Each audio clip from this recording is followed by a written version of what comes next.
आज के इसमें को आरआरबी ग्रुप डी के क्वेश्चंस को सॉल्व कराऊंगा। ठीक है, 2 सितंबर को जो क्वेश्चन पूछे गए थे शिफ्ट 1 शिफ्ट 2 में, उन क्वेश्चनों को आपको सॉल्व कराऊंगा। ठीक है, आप लोगों के माध्यम से मुझे कुछ क्वेश्चंस मिले थे, उन्हीं क्वेश्चनों को आपको इसमें सॉल्व कराऊंगा। चलिए क्वेश्चन नंबर पहला देखा जाए, इसमें क्या दिया गया। देखिए क्वेश्चन नंबर पहले में इस तरह से दिया गया और इसका मान आपसे पूछे गए, यानी इन दोनों अंकों के ऊपर बार है और इसमें भी दोनों अंकों के ऊपर बार है। तो मैं आपको ये बता देना चाहता हूँ कि बार वाले जो क्वेश्चन होते हैं, मेरी एक स्पेशल वीडियो बनी बार वाले टॉपिक पर। ठीक है, उस वीडियो की लिंक आपको डिस्क्रिप्शन में दे दूंगा, या वीडियो के प्लेलिस्ट में जाकर आप नंबर सिस्टम टॉपिक में आप बार वाली टॉपिक आप कंप्लीट पढ़ सकते हैं। ठीक है, देखिए ऐसे क्वेश्चन जब भी मिलते हैं हम लोग करते क्या, जैसे इस संख्या के ऊपर बार नहीं है और इन दोनों के ऊपर बार है, तो कैसे सॉल्व करेंगे देखा जाए। सबसे पहले आप पूरी संख्या लिख लीजिए, 784 आप लिख लीजिए। अब जिस संख्या के ऊपर बार नहीं है इसको क्या करें, घटा दीजिए। इसको क्या करना है, आपको माइनस कर लेना है, बटा क्या करना है आपको, जितनी संख्या के ऊपर बार रहेगा उतना ही नीचे क्या करना है, आपको 9 लिखना होगा, और जितने अंक के ऊपर बार नहीं रहेगा उतना ही 0 आपको नीचे लिखना होगा। तो सेम इसी की तरह इसको भी आपको लिखना होगा। तो सबसे पहले पूरी संख्या लिख लेंगे, तो 876 हो जाएगा। अब जिसके ऊपर बार नहीं है उसको क्या करेंगे, माइनस कर देंगे, और पूरे का बड़ा कितना हो जाएगा, 9 और ये 0 हो जाएगा। इतना क्लियर है। अब देखिए करने के इसको यहां से घटा दीजिए। जब इसको यहां से घटाएंगे तो कितना हो जाएगा, 777 मिलेगा, 770 मिलेगा। और इसको यहां से घटाएंगे तो कितना मिलेगा, और इसको घटाएंगे तो 868 आपको मिलेगा। क्लियर है, 868 आपको मिलेगा। अगर ध्यान से देखिए तो दोनों के हर क्या समान है। अगर दोनों के हर समान है और इनके बीच में प्लस का साइन है तो अंश आपस में डायरेक्ट जुड़ जाएंगे। तो हम लोग डायरेक्ट जोड़ लेते हैं, इन दोनों को करते क्या, जोड़ लेते हैं। जब इसको दोनों को जोड़ेंगे तो 1645 मिलेगा। कितना मिलेगा, 1645 आपको मिलेगा। और नीचे तो आपका यही रहेगा, हर समान है तो ये यही रहेगा, 990। अब देखिए इसके क्या करना, आपको काट कर छोटा करना। इससे आप काट लीजिएगा। ठीक है, क्योंकि ऑप्शन तो मेरे पास है नहीं कि ऑप्शन किस फॉर्मेट में दिया गया था। ठीक है, तो इसको आप काट के छोटा कर लीजिएगा और इसको आप कुछ नहीं करना है। ठीक है, अगर ऑप्शन मेरे पास रहता तो मैं इसको सॉल्व करा देता। ठीक है, लेकिन इसको आप काट के इसे छोटा कर लीजिएगा। चलिए अगला क्वेश्चन देखा जाए, क्या क्वेश्चन एग्जाम में पूछा गया था। क्वेश्चन नंबर 2 देखा जाए, इसमें क्या दिया गया है, 2240 के कुल सम गुणनखंडों की संख्या ज्ञात कीजिए। यानी इस प्रश्न में आपसे ये पूछा गया कि 2244 में कुल कितनी सम संख्याओं से डिवाइड किया जा सकता है, इसमें आपसे ये पूछा गया। तो पता करने का तरीका मैं आपको बता रहा हूँ। सबसे पहले आप इसको करिए कि फैक्टर के इसका फैक्टर कर लीजिए। इस तरह से गुणनखंड आप कर लीजिए, इस तरह से आप कर लीजिए। अगर आप इस तरह से नहीं करना चाहते मैं आपको दूसरा तरीका बता रहा हूँ। इसको आप ऐसे लिख सकते हैं क्या, इसको आप ऐसे लिख सकते हैं क्या, 224 गुणे 10 कर सकते हैं, 224 गुणे 10 कर सकते, कोई फर्क नहीं है। और 10 को आप कैसे लिख सकते हैं, 2 गुणे 5 आप लिख सकते हैं। क्लियर है इतना। और इसको आप कैसे लिख सकते हैं, अगर देखिए मैं इसे 7 से डिवाइड करूँ, 7 कम 7 तरीके के 7 से हो गया, तो 7 तरीके 21 हो गया। और ये कितना हो जाएगा, 7 तरीके 21, 7 दूना 14। और 32 को हम लोग क्या लिख सकते हैं, 2 की पावर कितना कर दिए, 5। क्लियर है। अब देखिए ये देखिए 2 की पावर यहाँ पे 1 है, 2 की पावर 5, तो ये दोनों जुड़ जाएंगे। यानी जब आप इसका गुणनखंड करेंगे तो इस तरह से करेंगे तो 2 की पावर कितना हो जाएगा, 6 हो जाएगा, 5 इंटू कितना हो जाएगा, ये 7। इस रूप में ये ब्रेक हो जाएगा। क्लियर है इतना। अब हमसे पूछा कि गुणनखंडों की संख्या, सबसे पहले आपको इस रूप में ब्रेक करना है। अब पूछा है कुल गुणनखंडों की, यानी सम गुणनखंडों की संख्या, सम गुणनखंडों की संख्या। तो इसके लिए आपको करना है क्या, ये टॉपिक भी मैंने आपको नंबर सिस्टम में पढ़ा रखा है। वीडियो की लिंक आपको डिस्क्रिप्शन में दे दूंगा, या वीडियो के प्लेलिस्ट में जाकर आप वहां से इस टॉपिक को आप पूरा कंप्लीट पढ़ सकते हैं। कैसे गुणनखंडों की संख्या निकालते हैं, सम गुणनखंडों की संख्या, विषम गुणनखंडों की संख्या, कुल गुणनखंडों की संख्या, या सम गुणनखंडों का योगफल, विषम गुणनखंडों का योगफल कैसे निकालते हैं, सब कुछ मैंने आपको वहां पे बता रखा है। देखिए सम गुणनखंड की अगर ये संख्या पूछा है तो ये जो सम आपको दिख रहा है, देखिए ये जो 2 दिख रहा है ये सम है और ये बाकी भी सम है।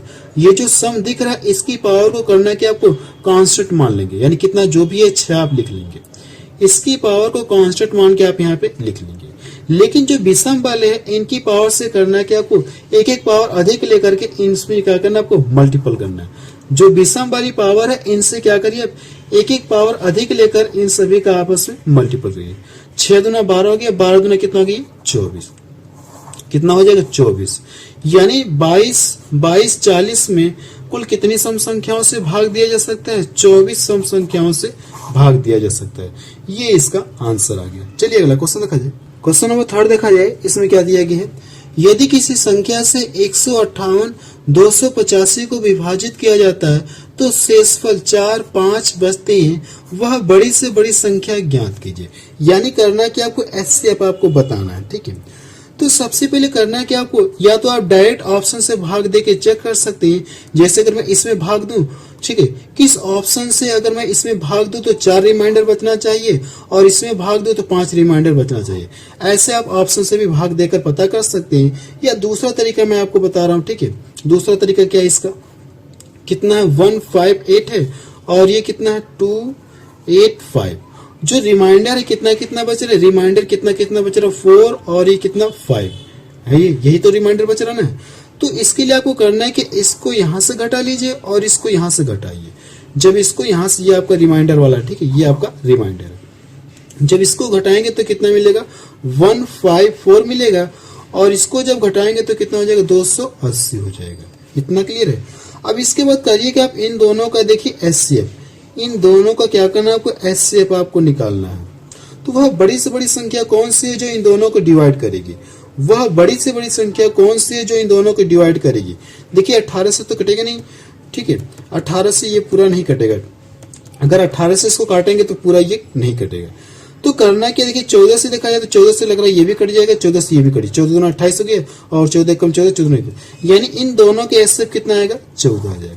वह बड़ी से बड़ी संख्या कौन सी है जो इन दोनों को डिवाइड करेगी? 14 है। ये इसका आंसर आ गया।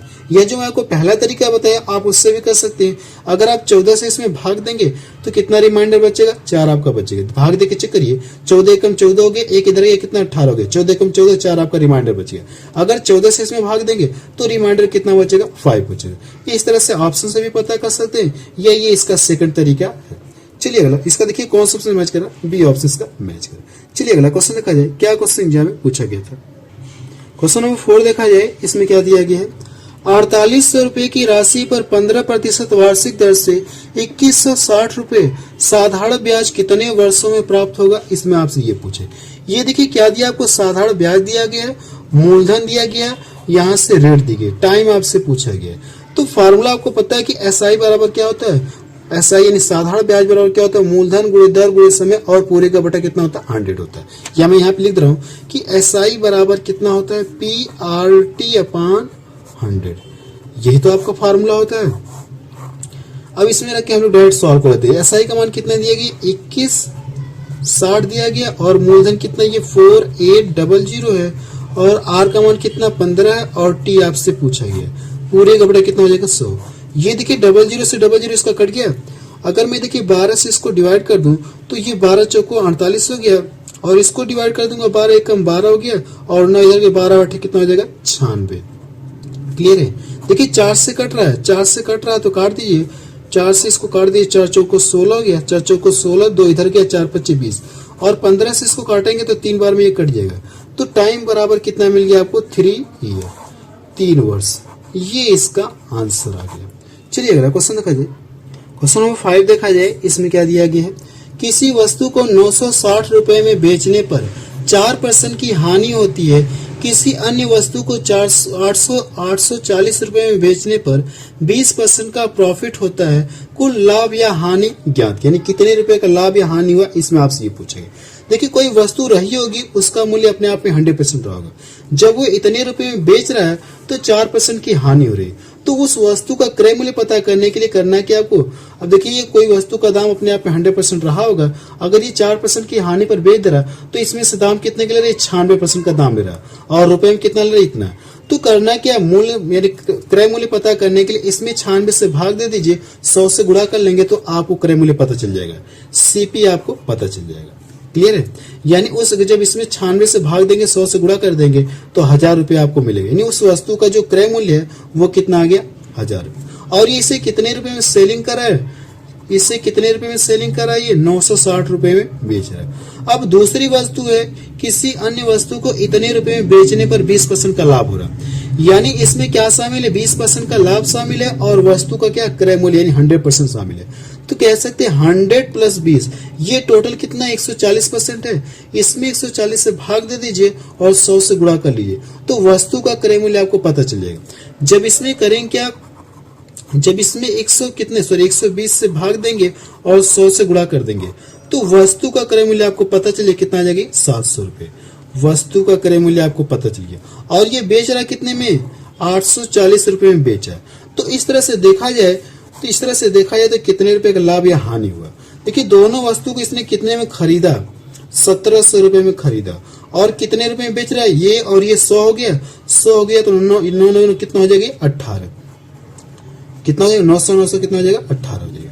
यानी वस्तु को 100 रुपए में खरीद कर और बेच दे रहा है कितने, 1800 रुपए में। तो इससे क्या हो रहा है, प्रॉफिट हो रहा है। कितने रुपए की प्रॉफिट हो रही है, 100 रुपए की प्रॉफिट हो रही है। 100 रुपए की क्या हो रही है, प्रॉफिट हो रही है। ये इसका क्या आ जाएगा, आंसर आ जाएगा। ये इसका क्या आ गया, आंसर आ गया। चलिए अगला क्वेश्चन देखा जाए। क्वेश्चन नंबर 6 देखा जाए, इसमें क्या दिया गया है, ए किसी कार्य को 15 दिन में तथा बी उसी कार्य को 20 दिन में समाप्त करते हैं, दोनों मिलकर उस कार्य को कितने दिन में समाप्त करेंगे। ये आसान क्वेश्चन आपका पूछा गया बिल्कुल। देखिए इसमें कहा कि ए किसी कार्य को इतने दिन में और बी इसी कार्य को इतने दिन में। देखिए इस क्वेश्चन को मैं आपको डायरेक्ट सॉल्व कराने की कोशिश कर रहा हूँ, ठीक है। यहाँ पे जो हम लोग लिखते हैं वो नहीं लिखेंगे, डायरेक्ट सॉल्व करें। सबसे पहले इन दोनों का एलसीएम आप निकालिए। जब इन दोनों का एलसीएम निकालेंगे तो कितना आ जाएगा, 60 आ जाएगा, ठीक है। एलसीएम निकालेंगे तो कितना आएगा, 60 आ जाएगा। एलसीएम निकालने की भी मैंने आपको शॉर्ट ट्रिक पढ़ा दी है कि वैल्यू को देखकर आप एलसीएम बता सकते हैं कि एलसीएम कितना आ जाएगा। ऐसी ट्रिक मैंने आपको एलसीएम और एचसीएफ चैप्टर में पढ़ा रखा है। देखिए करना क्या, इन दोनों का एलसीएम इतना क्या, अब इस वाले से भाग देंगे तो 15 चौको 60 और इससे भाग देंगे तो 20 3 60। यानी जो ए है एक दिन में 4 काम कर रहा है और जो बी है एक दिन में 3 काम कर रहा है। तो कहा क्या, दोनों मिलकर, अगर मैं दोनों के कार्य मिला दूं तो दोनों मिलकर एक दिन में 7 काम करेंगे और करना कितना, 60। ये तो आपको टोटल कार्य है ना, ये आपका टोटल वर्क है। एक दिन में दोनों मिलकर 7 काम करें तो इतना कार्य कितने दिन में करेंगे, तो आप इसको डिवाइड कर दीजिए तो कितना हो जाएगा, 7/56 और बचा कितना, 4 में 7 से भाग जाएगी नहीं, आप इसको इसी तरह से छोड़ दीजिए। तो इसका आंसर कितना आ जाएगा, 8 सही 4/7 आ जाएगा। चलिए अगला क्वेश्चन देखा जाए। क्वेश्चन नंबर 8 देखा जाए, इसमें क्या दिया गया है, दो संख्याओं का अनुपात 3:4 है और उनका लघुत्तम समापवर्तक 180 है, तो दूसरी संख्या क्या है। देखिए दो संख्याएं जिनके बीच का रेशियो दिया गया 3:4 है और दोनों संख्याओं का एलसीएम कितना दिया गया है, एलसीएम कितना दिया गया, 180 दिया गया। अगर ये दोनों संख्याओं का एलसीएम है तो रेशियो में जब दोनों का एलसीएम निकालेंगे, दोनों में रेशियो में क्या करिए, आप एलसीएम निकालिए। 3 और 4 का एलसीएम कितना आ जाएगा, 12। 3 और 4 का एलसीएम कितना आएगा, 12। इस एलसीएम से इस एलसीएम को डिवाइड कर दीजिए। जब इसको डिवाइड करेंगे 12 का 12 6 इधर गया, 12×5 60, 15 बार में डिवाइड होगा। तो पूछा क्या, दूसरी संख्या पूछा है ना, तो करना क्या, इसका लाके इसमें गुणा कर दीजिए तो सेकंड वाली संख्या आपको पता चल जाएगी कितना हो जाएगी, 60। सेकंड संख्या कितनी है, 60। यानी ये इसका क्या आ गया, आंसर आ गया। चलिए अगला क्वेश्चन देखा जाए। क्वेश्चन नंबर 9 देखा जाए, इसमें क्या दिया गया है, एक किसान 5 दिनों में 3 एकड़ जमीन जोतता है, तो जोतता है वह 12 एकड़ जमीन कितने दिनों में जोत सकता है, इसमें आपसे ये पूछे। देखिए इस क्वेश्चन को हम क्या करेंगे, MDHE/WR के फार्मूले से इस क्वेश्चन को सॉल्व करेंगे। ये चैप्टर भी मैंने आपको पढ़ा रखा है। देखिए करना क्या, यहाँ से देखिए D का मान दिया गया है और ये जो जमीन जोत रहा है इसका क्या एक तरह से कार्य है, यानी W का मान दिया गया है। तो सबसे पहले W हमारा दिन हमारा कहाँ रहेगा, ऊपर रहेगा, यानी डे, यानी 5 हो जाएगा। और ये इसका क्या जोतना, इसका क्या कार्य कहाँ रहेगा, नीचे रहेगा। अब चलते इक्वल टू, तो वह 12 एकड़ जमीन, यानी ये क्या दिया है, 12 एकड़ इन सेकंड प्रकार में दिया गया, ठीक है। 12 एकड़ जमीन कितने दिन में जोतेगा, हम लोग मान ले x दिन में जोतेगा, ठीक है। देखिए मैंने यहाँ पे बस डायरेक्ट रख दिया। अगर जिनको ये चीजें नहीं समझ में आई है तो आप मेरी कंपाउंड प्रोपोर्शन की वीडियो एक बार जरूर से देख लीजिए, वहां मैंने आपको पूरा डिटेल से बनाया, फिगर द्वारा बना के आपको बताया। अब इसका कैलकुलेशन करिए, अगर मैं इसको डिवाइड कर दूं 4 बार में कटेगा, 4 से इधर गुणा कर दो तो x बराबर कितना आ जाएगा, ये 20। कितने दिन में समाप्त करेगा, ये 20 दिन में समाप्त करेगा, यानी 20 दिन में जोत देगा। तो डी ऑप्शन का मैच करें। चलिए अगला क्वेश्चन देखा जाए। क्वेश्चन नंबर 10 देखा जाए, इसमें क्या दिया गया है, ये देखिए क्वेश्चन बेहद ही आसान है। इसकी ट्रिक मैं आपको बता रहा हूँ कैसे सॉल्व करेंगे। अगर आप इसे प्रोसेस से करेंगे तो थोड़ा सा टाइम लगेगा, लेकिन मैं आपको ट्रिक से बता रहा हूँ कि ट्रिक से कैसे इस क्वेश्चन को सॉल्व करेंगे। देखिए जब भी आपको ऐसे फॉर्मेट दिखे, साइन कॉस या कॉस साइन दिखे, तो सबसे पहले जो इनके एंगल दिए गए हैं आपको ये चेक करना है क्या इनके एंगल का योग 90 मिल रहा है, क्या इनके एंगल का योग 90 मिल रहा है। क्या मैं देख रहा हूँ 90 मिल जाएगा। अगर आप इन दोनों को जोड़ेंगे तो इनके एंगल आपको 90 मिल जाएगा। क्लियर है। अगर इनके एंगल 90 हो रहे हैं तो इसका मान कितना हो जाएगा, 1 हो जाएगा। ठीक है, ये 1 हो जाएगा। आपको इसको चेक करना है क्या इनके भी एंगल 90 हो रहे हैं क्या। अगर आप चेक करेंगे तो कितना मिल जाएगा, ये 90 डिग्री। तो इसका भी मान कितना होगा, 1 होगा कि नहीं होगा। ठीक है, जब इन दोनों को जोड़ेंगे तो कितना आ जाएगा, 2 आ जाएगा। ऐसे आप इस क्वेश्चन को ट्रिक से सॉल्व कर सकते हैं। अगर प्रोसेस से करेंगे तो थोड़ा सा समय लगेगा, लेकिन मैंने आपको ट्रिक्स बता दिया कैसे आप इस क्वेश्चन को सॉल्व करेंगे। एंगल देखना, अगर दोनों का योग 90 मिल रहा है तो इस पूरे का मान 1 हो जाएगा। मैंने यहाँ पे लिख लिया। यहाँ पे भी आपको चेक करना है कि एंगल क्या 90 मिल रहा है क्या। अगर 90 मिल रहा है तो इसका मान कितना हो जाएगा, 1 हो जाएगा। तो यहाँ पे मैंने लिख के जोड़ दिया दोनों को, आंसर आ गया। चलिए अगला क्वेश्चन देखा जाए। क्वेश्चन नंबर 11 देखा जाए। इसमें क्या दिया गया है, कोई बल्लेबाज 15वीं पारी में 58 रन बनाता है और इस प्रकार अपने औसत में 3 रन की वृद्धि करता है। 15वीं पारी के बाद उसका औसत रन क्या होगा, इसमें आपसे ये पूछा गया। ठीक है, देखिए इस क्वेश्चन को लोग 2-3 तरीके से सॉल्व कर सकते हैं, लेकिन मैं थोड़ा सा डिटेल में आपको बता रहा हूँ इसमें है क्या। देखिए इससे पहले 15वीं पारी में इतना रन बना रहा है, तो इससे पहले ये 14 पारी खेला होगा कि नहीं खेला होगा, 14 पारी तक खेला होगा। तो 14 पारी तक हम लोग मान लें इसका औसत रन रेट कुछ रहा होगा। इसका औसत रन रेट कितना मान ले हम लोग, x मान ले। 14 पारी तक, 14वीं पारी तक इसका औसत रन रेट कितना रहा होगा, x रहा होगा। तो 14 पारियों का रनों का योग पता करने के लिए इसमें गुणा कर लेंगे तो 14x मिल जाएगा। क्लियर है। 14 पारी तक इसने इतना रन बनाया और 15वीं पारी में कितना रन बना रहा है, इतना रन बना रहा है। तो इसमें क्या करिए, अब जोड़ दीजिए। जब जोड़ेंगे तो 14 पारी का इतना है और 15वीं पारी में इतना रन बना रहा है। तो इस प्रकार औसत में कितने की वृद्धि होगी, 3 की वृद्धि होगी। अब ये 15 पारियों का ये रन है, 15 पारियों का रन है, तो इसमें 15 से डिवाइड जब करेंगे तो इस प्रकार पहले से क्या हो गया, पहले जो रन रेट था उसमें 3 की वृद्धि हो गई। पहले x था तो अब 3 की वृद्धि हो गई, तो कितना हो जाएगा, x प्लस कितना हो जाएगा, 3 हो जाएगा। इतना क्लियर है।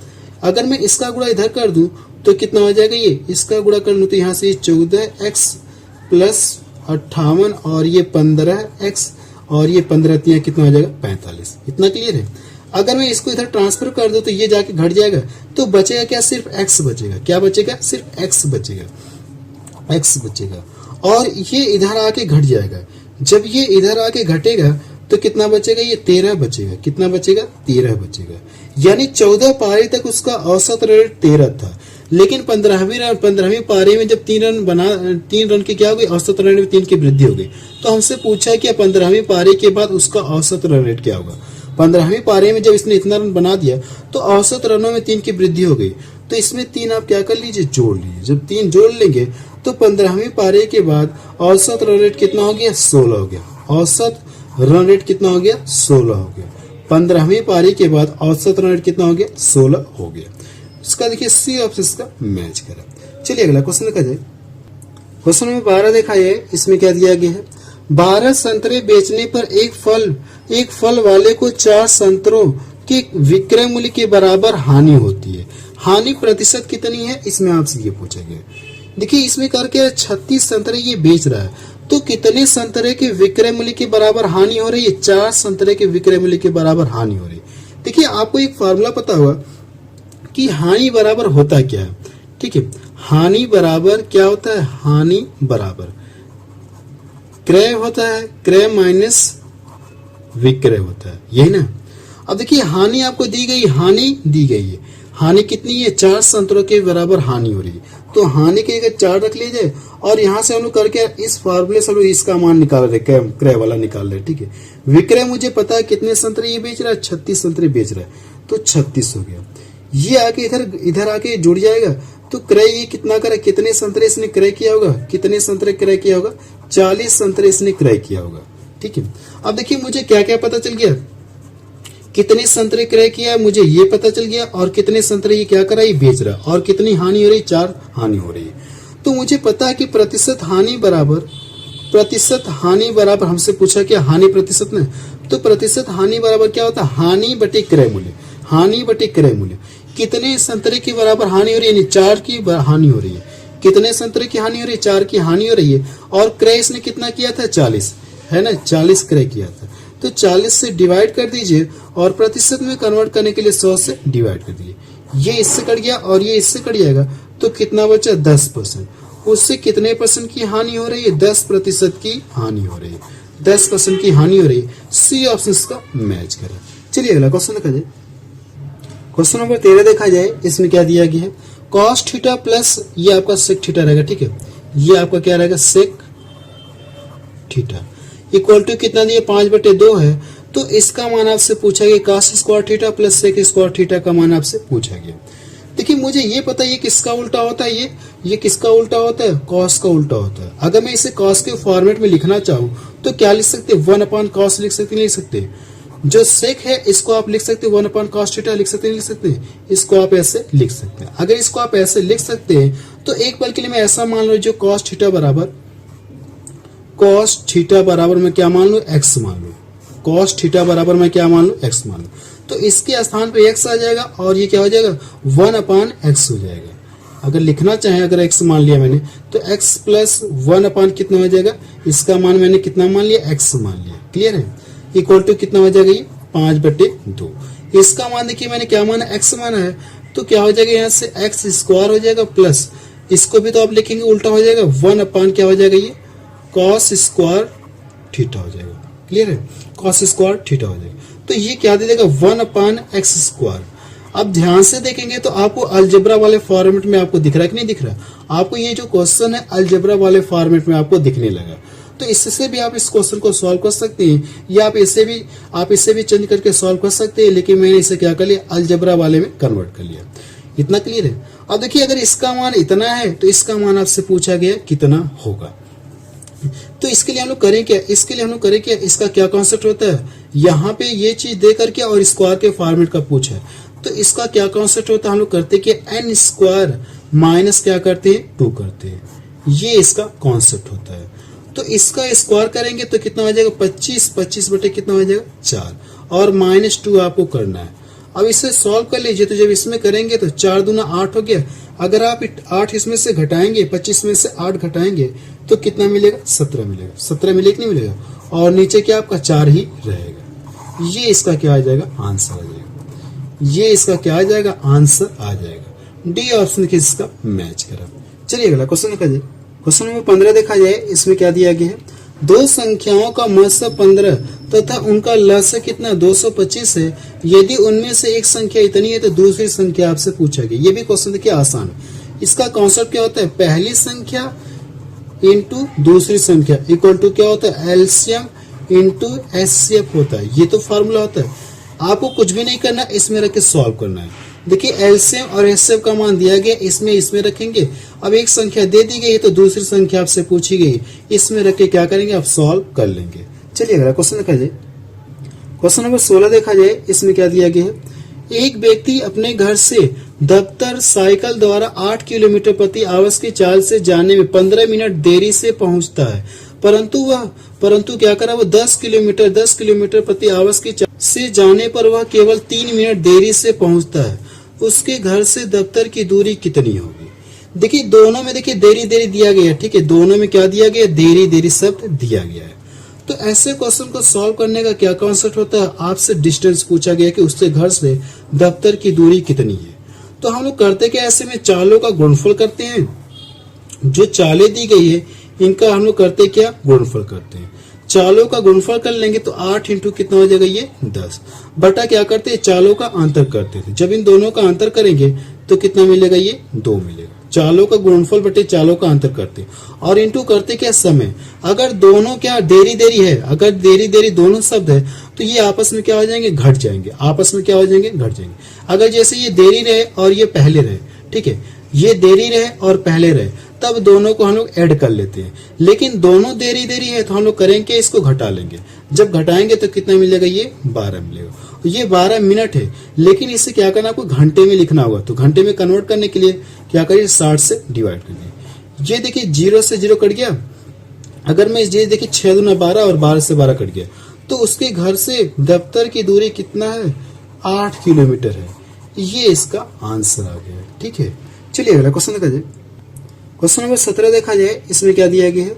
ए किसी कार्य को 10 दिन में समाप्त कर सकता है, जबकि बी 20 दिन में समाप्त कर सकता है। दोनों ने इकट्ठे कार्य करना आरंभ किया, परंतु 5 दिन बाद ए ने कार्य करना बंद कर दिया। शेष कार्य समाप्त करने में बी कितना समय लेगा? इसमें आपसे ये पूछा गया। ठीक है, देखिए हम लोग करते क्या, इस क्वेश्चन को सॉल्व करने के लिए सबसे पहले आप लिख लीजिए इन दोनों का ये इतने और ये इतने दिन में समाप्त करे, ए और बी इतने, इन दोनों का एलसीएम ले लीजिए। तो एलसीएम कितना आ जाएगा? 20 आ जाएगा। अब इससे ए वाले से डिवाइड करेंगे तो भाग कितनी बार जाएगी? 2 बार जाएगी। अगर बी वाले से डिवाइड करेंगे तो भाग कितनी बार जाएगी? भाग कितनी बार जाएगी? ये 1 बार जाएगी। ए वाले से डिवाइड करेंगे तो 2 बार जाएगा, और बी वाले से डिवाइड करेंगे तो कितनी बार भाग जाएगी? 1 बार जाएगी। यानी ये हमारा ए है और ये हमारा बी है। ए एक दिन में 2 काम कर रहा है, बी एक दिन में कितना? 1 काम कर रहा है। ठीक है, एक स्टेप मैंने इसमें गायब कर दिया है। ठीक है, ऐसे मैं आपको डायरेक्ट करने की कोशिश करवा रहा हूँ। अब देखिए ये कहा गया दोनों मिलकर क्या करते हैं? 5 दिन काम करते हैं। 5 दिन के बाद ही तो एक कार्य छोड़ा है। अगर दोनों के कार्य मिला दिया जाए तो दोनों मिलकर एक दिन में कितना काम करेंगे? 3 काम करेंगे। और कितने दिन तक साथ साथ कर रहे हैं ये लोग? 5 दिन तक। तो 5 दिन में ये लोग कितना काम किए? 5 दिन 15। तो टोटल काम में से करेंगे 15 घटा लेंगे तो कितना बचा काम? शेष आपका ये काम बचा है, शेष वर्क आपका बचा। अब इसके बाद हुआ कि ए ने कार्य छोड़ दिया। अगर ए ने कार्य छोड़ दिया तो कार्य में लगा कौन है? बी। बी लगा है और ये शेष कार्य बी से करवाना है। ठीक है, ये जो शेष कार्य बी से करवाना है। बी एक दिन में कितना काम कर रहा है? 1 काम कर रहा है। अगर ये एक दिन में 1 काम कर रहा है तो 5 काम करने में कितना दिन लेगा? 5 दिन का समय लेगा। तो आप लिख लीजिए बी द्वारा, अगर शेष कार्य बी द्वारा कराया जाए तो कितने दिन का टाइम लेगा? ये 5 दिन का समय लेगा। ये इसका क्या आ गया? आंसर आ गया। बस अब रहने दे रहे हैं। मुझे आप लोगों के माध्यम से कुछ क्वेश्चंस मिले थे, मैंने उन क्वेश्चनों को आपको सॉल्व करके दिखा दिया। तो आप मुझे कमेंट सेक्शन में जाके बताइए कि ये वीडियो आपको कैसा लगा।